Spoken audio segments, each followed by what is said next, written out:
가드너 머피라고 하는 유명한 교육학자의 이론 가운데 우리나라 말로 번역하면 아하라고 하는 이론이 있습니다.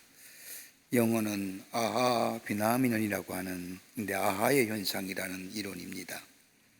아하 현상이란 우리가 살면서 가끔 자주 하는 감탄사입니다. 이 감탄사는 언어나 문화가 달라도 모든 사람들이 하는 감탄사입니다. 이것은 통역이 필요치 않습니다.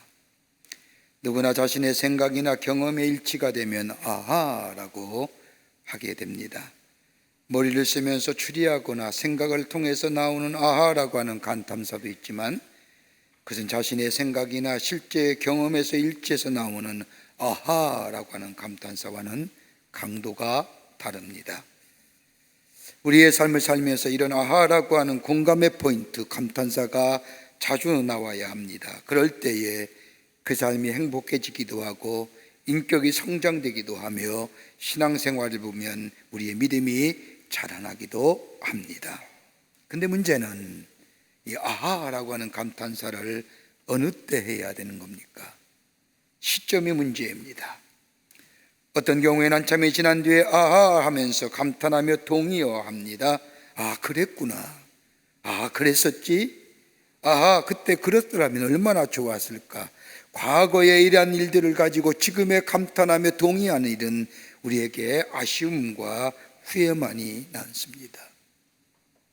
삶의 발전이나 성숙은 가져다 주지 못합니다. 근데 아하라고 하는 감탄사는 다름 아닌 지금 해야 됩니다. 현재가 시점입니다.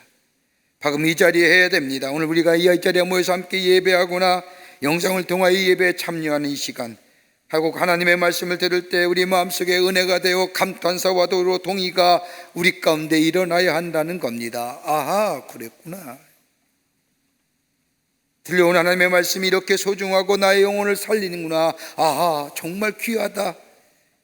나는 고독한 존재면 홀로 이 세상을 살아가는 존재라는데 오늘 하나님의 말씀을 듣고 이 예배에 참여하니 아하, 아니구나. 성령이 나와 함께 하시며 나의 삶을 이끌어 가시기에 나의 삶은 결코 고독하거나 홀로 된 존재가 아니구나. 내 인생의 여정을 살면서 내가 실패한 인생을 살았는 줄 알았는데 나의 인생에는 성공이란 단어는 나와 별개 없는 것 같았는데 별개의 사람이라고 생각했는데 내가 생각해 보니 오늘 예배에 참석하고 하나님의 말씀을 듣다 보니 아하, 아니구나. 내 인생 실패한 인생이 아니라 하나님의 뜻 안에 있는 하나님의 인도하심 받은 인생이구나 라고 내 안에 감탄과 동의어에 있는 아하가 나오면 그 삶은 성숙함과 더불어 발전함이 있을 뿐만 아니라 신앙적으로도 영혼의 새로움과 신앙의 성숙함을 이루어 갈 수 있다는 겁니다. 아무 말씀 안 하시는 건 무슨 의미입니까? 이렇게 얘기했는데 아하. 오늘 그 본문의 말씀은 바울이 골로새 교회 성도들 향한 서신입니다. 바울은 골로새 교회를 방문한 적이 없습니다마는 그곳에 신실한 그리스도인이 있을 뿐만 아니라 바울을 찾아와 방문을 요청을 받고 서신 형식으로 보낸 말씀이 오늘 우리가 함께 읽은 골로새의 말씀입니다.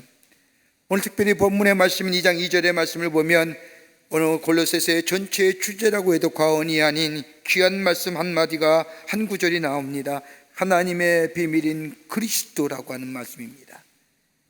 여기서 말하는 비밀이란 말은 헬라어로 무스테리온이라고 말하는데 영어로 옮기면 미스터리입니다. 신비로움이라는 겁니다. 비밀스러운이라는 말씀이 있는 겁니다. 바울이 이렇게 이 말씀을 하는 이유는 다름이 아니라 우리가 예수 그리스도를 대하여 말할 때에 특별히 하나님의 나라에 관하여 말할 때에 그 하나님의 나라는 우리가 마치 너울을 쓰거나 수건을 쓴 것 같이 보였는데 예수가 이 땅에 오심으로 말미암아 하나님의 나라가 그 수건과 너울이 벗겨지는 것처럼 벗겨져 환하게 우리 가운데 다가왔다는 겁니다. 예전에 알지 못했던 하나님 나라의 그 모습이 하나님 나라가 어떤 나라인가에 관한 말씀이 막연하게 알고 있던 그 하나님의 나라가 예수 그리스도가 이 땅에 오심으로 완전하게 그 신비로움이 벗겨져 우리에게 다가왔다는 겁니다.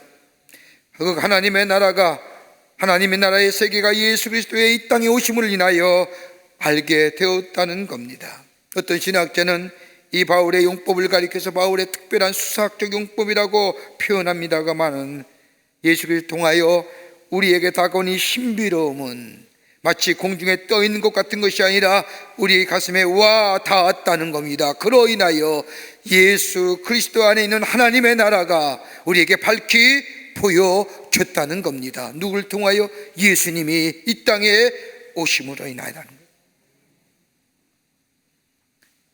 하나님의 비밀인 예수 그리스도, 그 다음에 그 다음에 이어 나오는 또 하나의 동사형이 나오는데 그 다음에 깨닫다는 겁니다. 하나님의 비밀인 그리스도를 깨닫게 하려 함이라고 하는 이 말씀에 깨닫다는 말은 헬라어로 에피크노시스라고 얘기하는데 이것은 보통 귀로 듣는 지식이 아닙니다. 에피크노시스라고 하는 말은 논리적인 지식도 아닙니다. 이것은 다름이 아니라 체험적인 지식, 인격과 인격의 만남으로 이루어지는 신비로운 지식을 말합니다. 그러게 바울이 말하는 하나님의 비밀인 예수 그리스도를 깨닫게 됨이란 말씀은 다름이 아니라 예수 그리스도를 구원해 주이실 뿐만 아니라 인격과 인격의 만남이, 즉 하나 예수와 우리의 인격적인 만남이 우리 안에 있게 될 때에 막연하게 알게 됐던 하나님의 나라의 비밀이, 하나님 나라의 신비로움이 마치 수건이나 너울처럼 쓴 것처럼 우리에게 비밀스럽게 보였던, 막연하게 보였던 그 하나님의 나라가 예수 그리스도의 만남을 통하여 우리 안에 확연하게 체험적으로 경험적으로 드러나게 되었다는 겁니다. 바울은 구체적으로 그 모습을 어떻게 얘기하느냐? 다름이 아니라 그리스도의 하나님의 비밀인 예수 그리스도를 깨닫게 되면 우리 안에 삶의 지혜와 지식이 넘쳐나게 된다는 겁니다. 에베소 1장 17절 말씀을 보면 우리 주 예수 그리스도의 하나님 영광의 아버지께서 지혜와 계시의 정신을 너희에게 주사 하나님을 알게 하시고 하나님의 비밀이신 예수 그리스도를 깨닫고 내 삶에 모시고 사는 삶에는 지혜와 지식이 넘쳐나는 삶이라는 겁니다. 그 지혜와 지식은 세상 사람들 보기에는 참으로 신비로운 것이요 비밀스러운 것이라는 겁니다. 도무지 상상할 수 없는 위로부터 주시는 신령한 지식, 신령한 지혜가 넘쳐나는 인생으로 살아간다는 겁니다. 또 하나 있습니다. 승리케 하신다는 겁니다. 예수 그리스도 안에 감추어진 보화, 이 그리스도를 깨닫게 되면 그것을 소유한 사람에게는 승리의 인생이 된다는 겁니다. 고린도전서 15장 58절의 말씀을 보면 우리 주 예수 그리스도로 말미암아 우리에게 승리를 주시는 하나님께 감사하노라고 하는 말씀처럼 그 비밀을 깨닫는 자, 다시 말해 예수 안에 인격과 인격의 만남으로 거하는 자에게는 승리의 인생이 된다는 겁니다. 또 하나 있다고 한다면 승리의 찬양이 있습니다. 로마서 8장 37절에 나오는 말씀처럼 우리를 사랑하시니 이로 말미암아 우리가 넉넉히 이긴다고 하는 말씀처럼 예수 그리스도 안에 있는 자는 승리함으로 입에서 승리의 찬송이 울려 퍼지는 인생 된다는 겁니다. 더 나아가 승리의 확증이 있습니다. 요한에서 5장 5절의 말씀처럼 하나님의 아들이심을 믿는 자가 아니면 세상을 이기는 자가 누구뇨라고 말씀하신 것처럼 하나님의 아들이심을 믿는 자, 다시 말하여 저 하나님의 비밀인 예수 그리스도를 깨닫는 자마다 인생에 있어서의 승리하는 인생이 된다는 겁니다. 그러기에 지혜와 지식이 넘쳐날 뿐만 아니라 승리의 계가와 승리의 찬양과 승리의 확증이 있는 삶, 예수 그리스도를 깨닫게 되면 이것이 뭐예요? 하나님의 무스테리온, 하나님의 비밀이라는 겁니다. 오늘은 예수님의 오심을 기다리는 대강절 첫 주입니다. 이 땅에 오시는 인간의 몸을 입으시고 이 땅에 오시는 예수님, 그 예수님을 기다리는 대강절 첫 주에 오늘 바울이 골로새 교회를 통하여 하시는 말씀, 저 하나님의 비밀인 예수 그리스도를 깨닫게 되면이라고 하는 어떤 역사가 우리 가운데, 그 하나님 나라의 귀한 역사가 우리의 삶 가운데 이루어질 수 있을까요? 오늘 예수님을 만나는, 예수님을 인격과 인격으로 만나지는, 예수가 나의 삶의 구주임을 고백하는 그 그리스도를 깨닫게 되는 역사, 우리 안에 어떤 역사가, 어떤 일들이 우리 가운데 일어날 것인가, 오늘 바울은 골로새 교회를 향하여 편지하는데 오늘 본문의 말씀을 통해서 함께 말씀을 나누며 은혜 받기를 원합니다. 첫째는 하나님의 나라에 하나님의 비밀인 그리스도를 깨닫게 되면 우리 마음속에 마음의 위로를 얻습니다. 여러분의 마음에 위로할 자가 누구일까요? 이처럼 어려울 때 우리의 마음을 위로하고 격려할 사람이 있을까요? 아무리 돌아봐도 나의 아픔과 나의 슬픔을 위로할 자가 없는데 저 하나님의 비밀인 예수 그리스도를 깨닫게 되면 우리의 마음속에 위로함이 넘쳐난다는 겁니다. 오늘 2절 말씀을 보십시오. 바울은 저 빌립보 교회, 저 골로새 교회를 향하여 편지하면서 너의 마음에 위안을 얻고라고 하는 말이 있습니다. 위안이란 헬라어로 파라클레토신이라고 얘기하는데 힘을 얻는다, 용기를 얻는다, 위로함을 얻는다는 이야기입니다. 이 파라클레토신이라고 다름 아닌 성령을 얘기하는 파라클레이토스에서 파생된 단어입니다. 성령이 우리에게 힘주시고 우리에게 보호자가 되어주시고 우리의 인도자가 되어주신 것처럼 때로는 말할 수 없는 탄식으로 우리를 위하여 중보하며 기도하시는 것처럼 성령이 우리를 도우시고 인도하시는 것처럼 하나님의 비밀인 예수 그리스도를 깨닫게 되면 예수께서 우리의 마음에 저 위로함이 넘쳐난 인생으로 위로와 용기를 더하여 주신다는 겁니다. 하나님의 비밀인 예수 그리스도의 놀라운 은혜를 경험한 사람은 마음의 분노가 사라질 뿐만 아니라 내 죄의 것들이 다 물러갈 뿐만 아니라 하나님과 나의 화목의 관계를 이룰 뿐만 아니라 외롭지 않을 뿐만 아니라 고독하지 않을 뿐만 아니라 하나님이 나의 편이 되어주시기에 늘 그의 사랑 안에 거하는 자 되기에 마음의 위로함이 넘쳐나게 된다는 겁니다. 여러분 누가복음 19장 말씀을 보십시오. 누가복음 19장의 말씀을 보면 우리가 잘 아는 삭개오 이야기가 나옵니다. 여러분 삭개오처럼 단절된 인생이 어디 있을까요? 단절됐기에 소외감과 고독감 가운데 살아갑니다. 사람과의 사람의 관계성이 끊어졌으니 고독의 관계예요. 하나님과의 관계가 끊어졌으니 생명의 관계성이 끊어졌기에 삶의 활력함이 역사함이 없지요. 아무런 의미 없는 거예요. 여러분 자기 자신에게 소외당하고 다른 사람에게 소외당하고 더 나아가 하나님과의 소외당한 사람, 다른 사람과 관계성이 전달되어 소외감과 고독한 사람들에게 공통적으로 일어난 게 뭔지 아십니까? 땅의 것에 대한 관심이에요. 한번 보세요. 우리 주변에 자신에 대하여 고독한 사람, 이기적인 사람, 에고인 사람, 철저하게 자기중심인 사람, 그래서 다른 사람에게 관계성이 끊어진 사람의 공통적으로 관심 있는 게 뭐예요? 땅의 거예요. 땅의 것. 물질. 영원할 것 같죠? 아니에요. 명예? 아니에요. 삭개오가 그런 사람이에요. 자기 자신의 신체적 핸디캡이 있죠. 키가 작다는 이유로 신체적 핸디캡이 있으면 다른 사람에게 드러나기도 싫으니까 다른 사람의 관계성이 없지요. 자기 자신에 대해서 소외감을 느끼는 거예요. 왜 나는 이렇게 키 작은 자인가라고 하는 자기 자신에 대하여 소외감을. 다른 사람은 나 하나님의 사람이요 아브라함의 자손이라고 하는데 나만은 아브라함의 자손이 아닌 것 같아요. 자기 정체성에서의 소외감이에요. 내가 누구인지를 몰라요. 아니 아리송해요.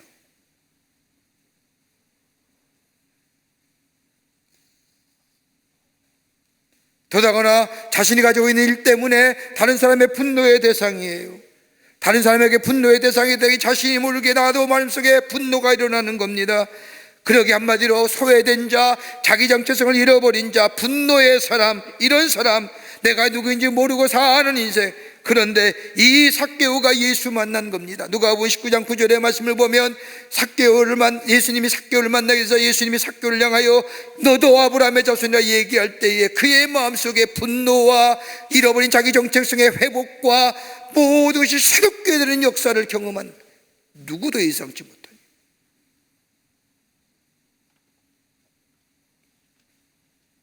관계성의 단절로 인하여 소외된 사람이 회복하는 역사를 경험하며 다른 사람과의 관계성이 회복되지 않습니까?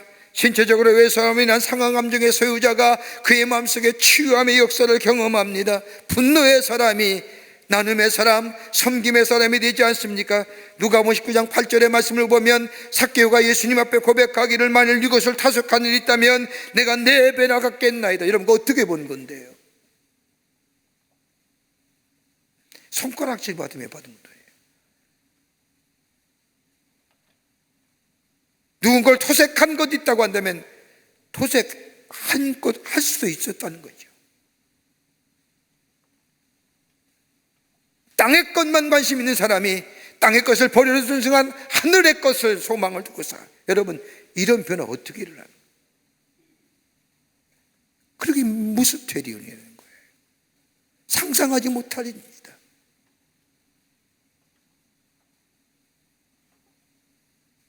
하나님의 비밀인 예수 그리스도를 깨닫게 되면 그의 마음속에 새로운 역사, 새로운 회복의 역사, 치유의 역사, 그리고 새롭게 하시는 역사, 위로함의 역사가 넘쳐나는 있어요.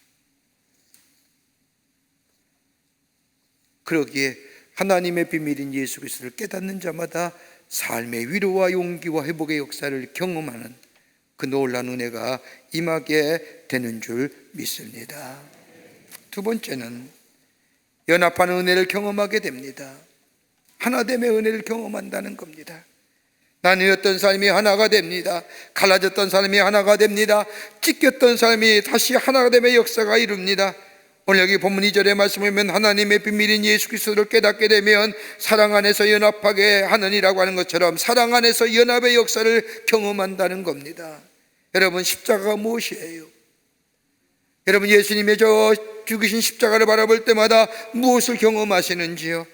다름이 아니라 저 십자가를 할 때마다 내 마음속에 하나님과의 사랑이 나타난 바 되지 않습니까? 나를 새롭게 하시는 하나님의 사랑, 영원히 죄를 말미암아 죽을 수밖에 없는 자,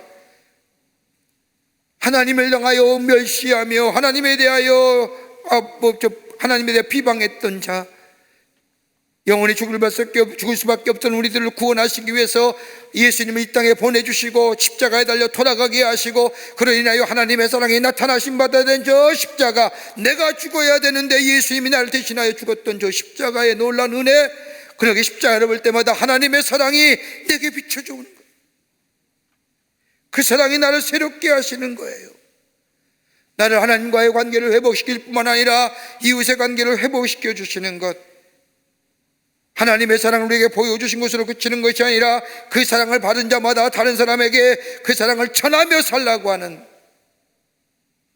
하나님의 놀라운 은혜와 사랑의 말씀들. 여러분 요한복음 13장의 말씀을 보면 예수님이 십자가에 돌아가시긴 전날 밤에 내림의 십자가를 지셔야 하는데 제자들과 마지막 성만찬을 행하며 제자들에게 유언을 삼아 교훈하시지 않습니까? 요한복음 13장 34절의 말씀을 보면 내가 너희에게 새 계명을 주노니 서로 사랑하라라고 말씀합니다. 그러면서 내가 너희를 사랑한 것처럼 너희도 서로 사랑하라고 말씀합니다. 여기서 예수님 말씀하신 사랑은 저 헬라가 쓰는 필러나 저 에로스의 사랑이 아니라 아가페의 사랑, 사전적 의미로는 설명할 수 없지만 그 전부가 사랑인, 전부 내어주는 사랑.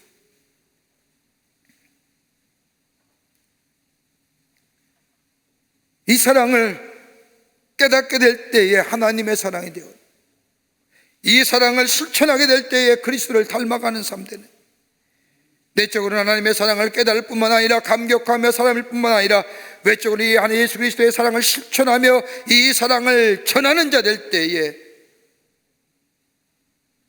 온전한 그리스도의 삶을 살아가는 거예요. 내림의 십자가를 지셔야 되는 예수님, 서로 사랑하라. 그리고 내가 너희를 사랑한 것처럼 너희도 서로 사랑하시느라 말씀하신 후에 요한복음 14장 27절의 말씀을 보면 내가 너희에게 평안을 끼치노니 곧 나의 평안을 너희에게 주노라. 내가 너희에게 주는 것은 세상에 주는 것과 같지 아니하니라. 여러분 가만 보세요. 사랑받았으면 사랑 나누는 자에게 뭘 줘요? 평안함이 있다는 거예요. 샬롬의 축복이 임한다는 거예요.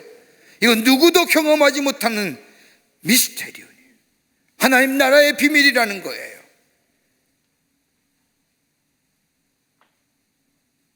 십자가는 하나 되게 하실 뿐만 아니라 하나님의 사랑이 나타난 바 되실 뿐만 아니라 그 사랑을 받은 사람, 다른 사람의 그 사랑을 나누어 줄 때에 우리 안에 뭐예요?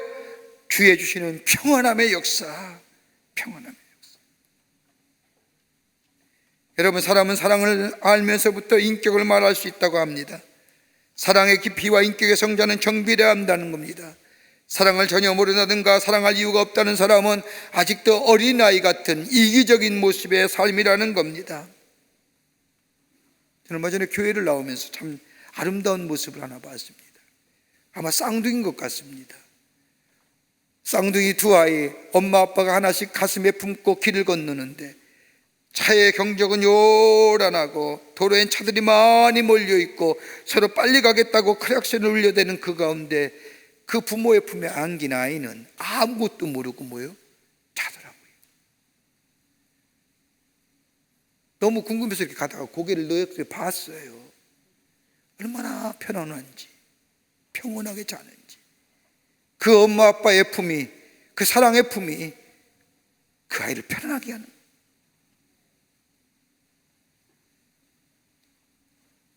성숙한 사람은 사랑을 압니다.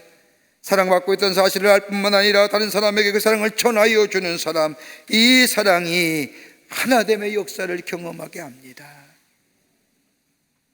여러분, 본문의 말씀에 연합한다는 말은 밀착하다, 접합하다, 결합시키다는 말인데 하나가 될 때에 주의 주시는 평화가 임하게 됩니다.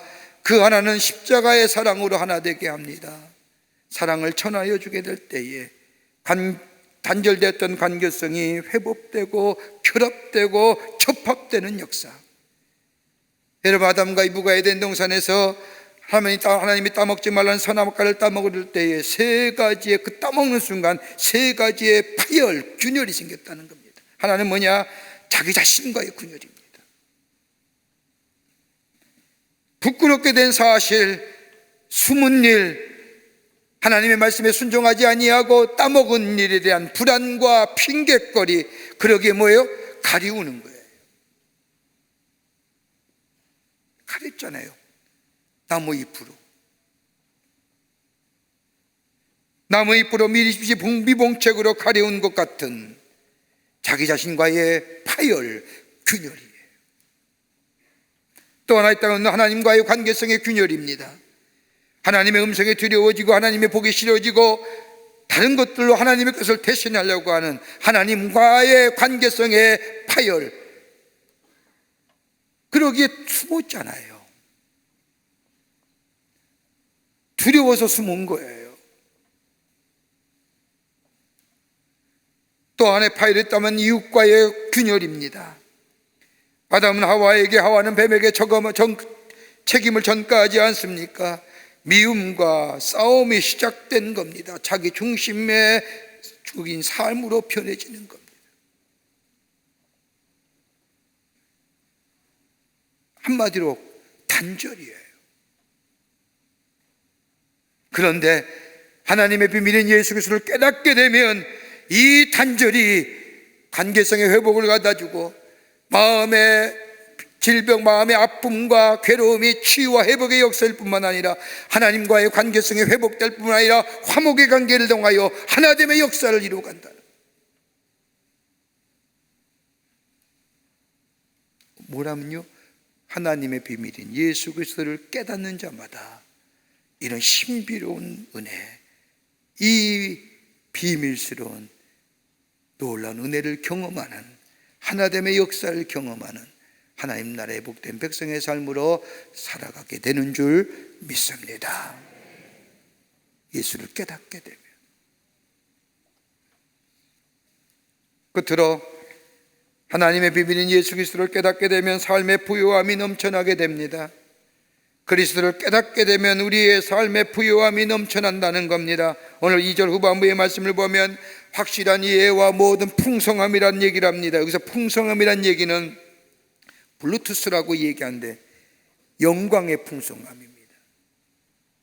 지혜의 풍성함입니다. 놀랄만한 일을 발견했을 때 사용하는 단어입니다. 그러기에 확실한 이해와 풍성함이라는 것은 다시 말하여 그리스도 안에서의 풍성함, 다시 빼앗길 수 없는 풍성함. 여러분, 하나님의 자녀가 됐던 게 뭘까요? 하나님의 자녀가 되었다는 것은 하나님의 사랑이 체험되었다는 겁니다. 내 안에 있다는 겁니다. 이런 사람에게 하나님이 우리에게 주시는 귀한 선물이 뭘까요? 다름이 아니라 하늘의 소망이에요. 베드로는 이걸 뭐라고 얘기해요? 살아있는 소망이라는 거예요. 여러분 가만 생각해 보세요. 우리의 인생의 여정 가운데 아무리 힘이 들고 어렵다 할지라도 미래가 우리의 소망 가운데 있다고 한다면 우리 얼마든지 지금의 어려움을 이겨나갈 수 있지 않습니까? 여러분, 우리가 코로나19로 어려운 게 뭡니까? 확실한 소망이 없기 때문이에요. 그러기 늘 불안한 겁니다. 늘 염려스러운 겁니다. 확실한 소망이 우리 가운데 있다고 한다면 이 어려움, 이 불편함, 이 제한된 생활 얼마든지 이겨나갈 수가 있습니다. 그런데 어느 때까지라는 겁니다. 소망이 확실하게 없잖아요. 그러기 힘든 거예요.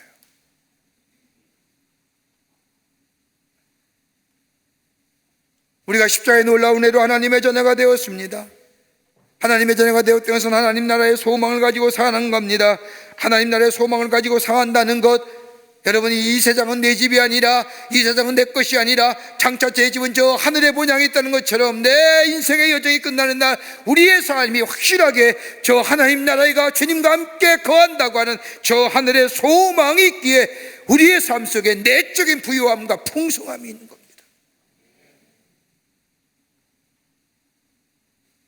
미래가 없다는 것만큼 참혹한 게 없는 거예요. 여러분, 하나님의 나라는 어디에 있습니까?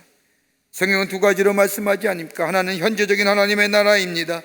누가복음 17장 21절의 말씀을 보면 하나님 나라는 너희 안에 있니라고 하는 말씀처럼 예수가 내 안에 계실 때에, 여러분, 하나님이 내 안에 계시는데 그것이 하나님의 나라가 아닙니까?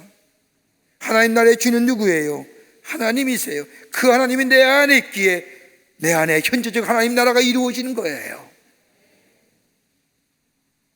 또 하나 있죠. 미래적 하나님의 나라입니다. 장차 우리에게 다가올 하나님의 나라, 우리의 생명에 대한 날 저 아름다운 하나님 나라에 가는 것, 이 하나님에 대한 소망이 우리의 삶을 부욕해 한다는 겁니다. 비록 우리의 건강에 대한 어려움이 있다 할지라도, 물질에 대한 어려움이 있다 할지라도, 주위의 환경과 여건에 어려움이 있다 할지라도 장차 다가올 영광의 풍성함이, 그 부요함이 있기에 우리 안에 기쁨과 감사가 넘쳐나게 된다는 겁니다. 그리스도를 깨닫게 되면요. 16세기에 영국의 사상가일 뿐만 아니라 법률가 했던 토마스 모어가라는 사람이 나중에는 성인이란 칭호를 받는 사람입니다만은, 그가 하던 일이 잘못되어 무고하게 재판을 받고 사형 선고를 언도받습니다. 그때 그가 재판장 앞에 서서 이렇게 말했다고 합니다. 재판장님이시여, 내가 당신을 이 시간 친구라고 부르도록 허락하여 주시길 바랍니다. 그러면서 말하길, 친구여, 당신과 나와의 관계가 성경에 나오는 바울과 스데반의 관계처럼 되기를 원합니다. 바울은 스데반을 죽였습니다. 그러나 뒤에 바울은 예수를 믿었습니다. 한평생 예수를 믿고 복음을 위해 일하였고 그리고 순교했습니다. 내가 믿기에는 하늘나라에 그 둘이 서로 만났을 때 서로 얼마나 반가웠겠습니까? 얼마나 감격스러운 만남이었겠습니까? 당신은 지금 나를 죽이지만 장차 하늘나라에서 당신과 나는 스데반과 바울처럼 친구로 만나게 되기를 원합니다. 눈이 띵그러진 거예요. 이게 무슨 소리냐? 그러면서 이 재판장이 얘기합니다. 나는 당신에 대하여 사형 선고를 했는데 당신 어째서 나를 친구라 여기시는 겁니까? 왜 친구라 말하는 겁니까? 이때 토마스 모어는 유명한 말을 했다는 겁니다. 다름이 아니라 하나님이 나를 먼저 사랑하셨기 때문입니다. 사랑하는 성도 여러분, 하나님의 비밀인 예수 그리스도, 그 예수님을 깨닫게 되면, 예수님을 알면, 내 삶의 주인으로 모시면, 그냥 아는 것으로 그치는 것이 아니라 내 삶의 예수가 나의 삶의 주인이고 나의 구원의 주임을 매일매일 삶 속에 체험하게 되면 우리의 삶에 치유함이 없는 거예요. 부욕해 되는 역사가 있어요. 하나됨의 역사를 경험하는 거예요. 그것은 누구라도 말할 수 없는 신비로운, 세상에 참으로 어려운 가운데 삽니다. 주님이 어려운 때에, 마치 2000년 전에도 그 어두운 때에 예수님이 이 땅에 오신 것처럼 오늘 우리 가운데 오시는 예수님, 그 예수님, 하나님 나라의 비밀인 예수를 내가 만나고 경험하고 고백되어지는 믿음 속에 우리의 삶에 온전함의 역사, 위로함의 역사, 그리고 하나됨의 역사, 그리고 우리 안에 부요함의 역사를 경험하는 복된 인생으로 살아가게 되는 줄 믿습니다. 이 은혜가 여러분과 저 가운데 있어지기를 주의 이름으로 축원합니다. 하나님 감사합니다. 저희들 사랑하시고 하나님의 자녀 삼으심에 감사합니다. 주의 주신 놀라운 위로하심이, 주의 주신 놀라운 하나됨의 역사가, 주의 주시는 이 풍요로움의 역사가 다름 아닌 예수 그리스도 하나님의 비밀이신 예수를 통하여 우리 가운데 있음을 우리가 기억하게 하며 예수를 내 삶의 주인 모시고 예수를 내 삶의 구원의 주임을 고백하며 이 풍요로움의 축복을 누리며 사는 저희들 되게 도와 주시옵소서. 성령이 도우시고 인도하여 주시옵기를 원하오면서 예수님의 이름으로 기도하옵나이다. 아멘.